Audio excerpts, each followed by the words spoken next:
Hey there, my name is Chris, and for the EthOnline 2023 hackathon, I put together an app called ChainGuard.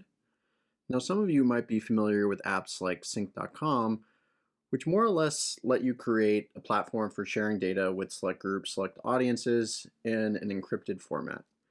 Now, the problem with this is all the data is still flowing through this centralized party, and you don't really have the ability to do event-based triggers or somewhat more complicated conditions for releasing the data that could be regulated by something like a smart contract.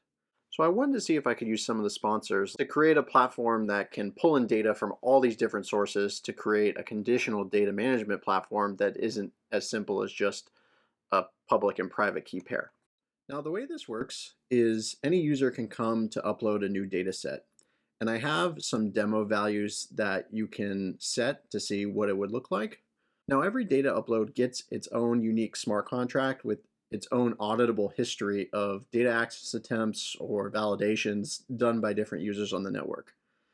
And I have all these enabled for the demo, but you can essentially specify a subset of the conditions that you want to be true for this data set to be downloadable. And I have this example like disposition of assets. So like, let's say we want to verify if someone passed away, we want to be able to expose this data to like a group of individuals only when that condition is held or when some other cross-chain condition occurred.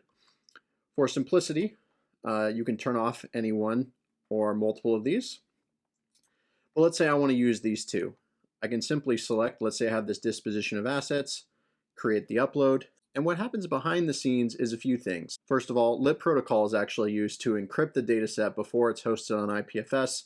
So even if someone gets the CID, they technically can't see what that document contains. Secondly, a contract is created, and I'm just going to open up these URLs here. You can see the contract was created. You have the IPFS for that entry in the metadata.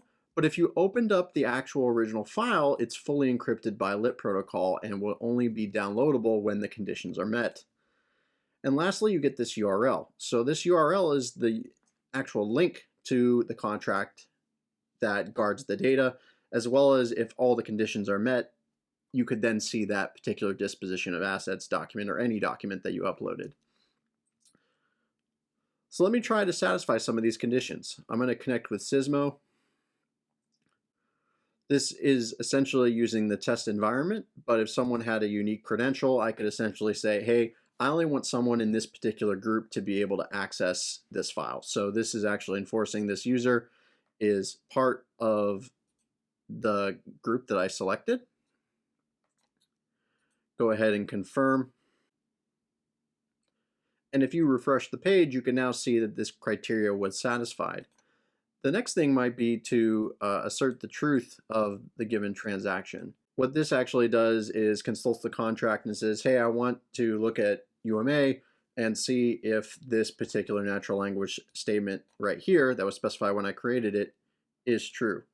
And now you can actually see right here that we asserted this particular statement, and it should be unlocked at 2 hours from now when that particular statement is validated.